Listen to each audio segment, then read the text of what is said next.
Hello, welcome to this video.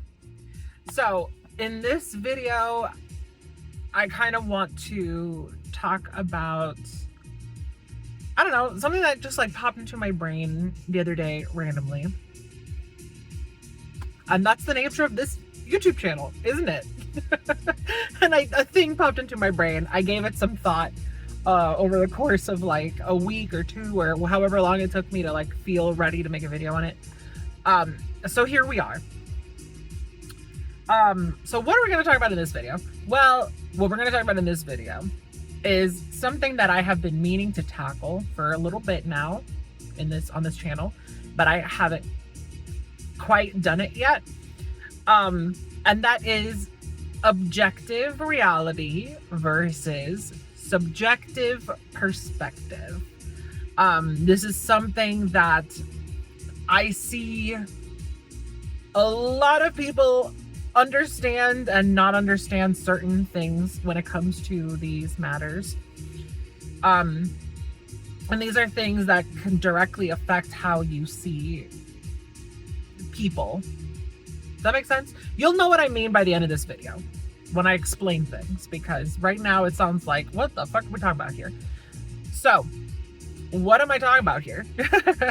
What I'm referring to is when it comes to things like people's political leanings or people's opinions, people's perspectives, people's whatever, there is a reality here when it comes to all of this. There's multiple realities, actually. So, but the two that I'm going to focus on in this video are going to be the objective reality and the subjective perspective. So what does this mean? Basically, my God, that person's lights are incredibly bright for no reason. So what does this mean? It basically means that with every single perspective and every single understanding that one has of the world, you have to understand that there is objectivity and subjectivity, right? And I feel like this is very obvious when you sit down and give it just a little bit of thought, if you're capable of critical thought, because some people I feel like are not capable of that. But if you're capable of critical thought, you can sit down and be like, yeah, of course, there's objective reality, and then there's the subjective perspective or the subjective opinion or whatever that people will have. But I don't think people understand just how inextricably bound these two things are to each other, right? And what I mean to say is, you have objective realities, you have objective truths, things that are pretty like concrete realities, and you can't really negate the fact, oh my God, another person with bright ass lights. You can't really negate that these things are like factual things.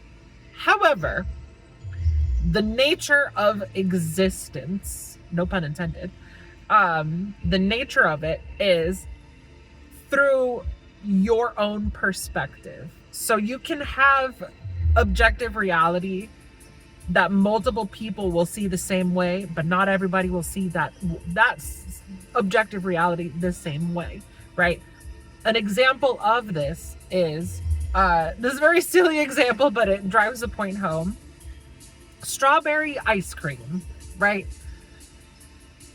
Strawberry ice cream, no matter who you ask, they're gonna tell you it tastes, the flavor is strawberry, right? But some people are going to recognize it as a good strawberry flavor, a strawberry flavor that they recognize, like, this is without a doubt strawberry flavor. And then other people are going to say, no, this is not strawberry flavor as I know it. And it depends on what they grew up having, what they called strawberry, right? The objective reality is that the flavor of that ice cream is strawberry, but it's not going to be strawberry for everybody, right? Some people are going to pick up on the hints of artificial flavoring, if there's artificial flavoring. Some people are going to be like, well, I know what strawberries taste like, but this does not taste like strawberries. You know, some people are going to whatever. You got the point, right? Maybe strawberry wasn't the best one. Maybe chocolate might have been a little better, or maybe vanilla. But the point is, the objective reality is strawberry ice cream. And then you have multiple opinions and perspectives on that flavor of ice cream. This is what I'm referring to, right? You can't have objective reality without the subjective perspective. And this is true for just about anything. You can have objective reality such as, here on Earth, we have a night and day cycle. We know that, during the day, the sun is out, the light is, it's bright, you can see. And then at night, when the sun hides behind the horizon, it becomes dark and the sun now is on the opposite side of the earth. That is the objective reality. But everybody will have their subjective perspective on that objective reality. For some people, the daytime is the time where they feel energized and they feel like, I feel ready to do shit and whatever. And other people feel more energized at nighttime naturally, right? Everybody's circadian rhythm is very different. They're natural circadian rhythms. Not everybody operates during the daytime. Some people truly do operate at nighttime. That's a whole other video that I can even talk about it with a whole other video. But point is, there's always something subjective to be had with objective reality, right? And I have made a video talking about Jordan Peterson before, but I'm going to bring him up again because I feel like Jordan Peterson, how I approached him in that video that I made, pretty much is exactly what I'm saying here. Jordan Peterson has a lot of actually good, like genuine perspectives that I think, do hold a lot of water, right? His perspectives can be very refreshing, but he also has really bad takes on trans people, and he has his biases and biases, whatever the word is, against trans people, right? But it doesn't take away from the fact that some of his viewpoints are good viewpoints, right? And, I think it's very important to not just brush someone aside just because they have certain opinions that you don't like, right? Because the truth of the matter is, gaining perspective, even ones that you might not fully agree with, you can always glean something from them, right? There's always something that you can like tie in to something that you believe. That always can happen, right? There's also the possibility that there's a perspective they might hold that you didn't really take into account before. And now you hear them, despite the fact that they have really horrible opinions or whatever,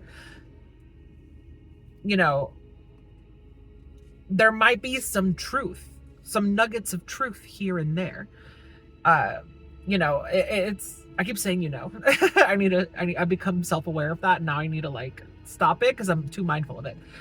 Anyway, so there is a concept that I feel like doesn't get talked about as much as it should get talked about.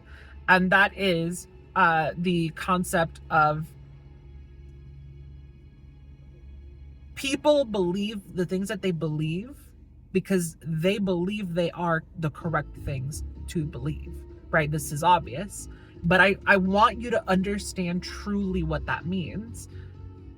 This person has a viewpoint, has a perspective that seems like the correct perspective to have for them.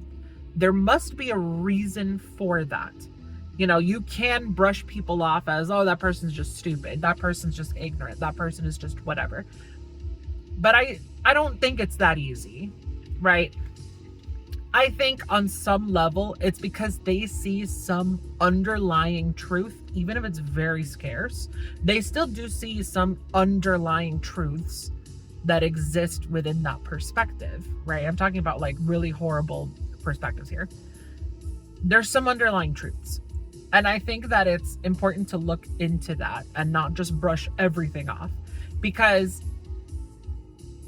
it's what I'm saying, right? It's what I've been saying. Within subjectivity, there's always going to be objectivity. And likewise, within objectivity, there's always going to be subjectivity, right? A person can be spewing the most hateful, heinous shit imaginable, but guaranteed, you hear them talk long enough and you'll hear something that's like, that's actually kind of true what he's saying. I don't agree with him. I don't agree that this is the way that we need to approach things, but it's kind of fucking true when he says this. That's pretty fucking true, actually. You know, that more often than not, that happens. And I feel like you really have to like tone your ego down to be able to pick that up and be like, okay, what you're saying makes sense. And I wanted to paint another picture here just to kind of like drive a point home, right? Because another thing that happens when people have their subjective perspectives is sometimes people do take things a little too far, but it doesn't take away from the core principle of the objectivity, right? That's another thing to be mindful of. And the thing that I thought of was Zahir from Legend of Korra. Naturally, of course, I'm going to bring up a fucking Legend of Korra example here.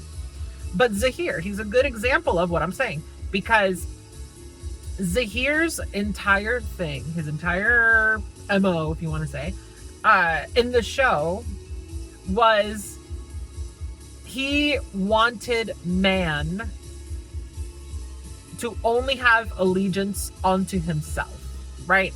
He wanted to have, like, that was his ultimate goal, was man only has allegiance onto himself and nobody else, nothing else, right? And here's the thing. That idea, that principle in and of itself, on the surface, is not a bad thing. You should have allegiance to yourself. You shouldn't allow yourself to be controlled by other people, right? But when you take that ideology too far, it negates other very real realities that exist in this world. And you know, I know that if people are watching this, what I'm about to say, people watching this, they might disagree with this. Sure, go ahead and disagree with it, as is your right. Like I'm saying, everything is subjective, even in objective reality. But the way I see it, right, that ideology, when man only has allegiance unto himself, negates a very real thing that exists. And that is that human beings, I don't know if it's correct to say necessarily that we are herd animals. So we are animals. I don't think it's correct to say necessarily that we are herd animals, but we definitely have always operated in a capacity where some people are herd and some people are shepherd. You have leaders and you have followers, and we've always had this dynamic since forever, right? And the reason for this is because some people are visionaries. Some people just have that mind, that mental capacity to be a visionary. And other people are more geared towards the everyday, the mundane, the things that nobody wants to do, but it needs to be done, right? And this has always been the case. When you have certain people within the population that can see the veil and see beyond the veil even, and can lead people to a new future, those people are going to operate in a capacity of having allegiance unto themselves and nobody else. But people that are more the follower, so to speak, or the herd, those people shouldn't have allegiance solely onto themselves. They should have autonomy. I'm not saying they shouldn't have autonomy. What I'm saying is they should have autonomy, but they're also going to be the type of people, like I said, they're going to be the ones that follow the visionary, the person who is able to see beyond the veil, because they don't have the mental wiring to see beyond the veil. And because of that, it'd be the blind leading the blind, basically.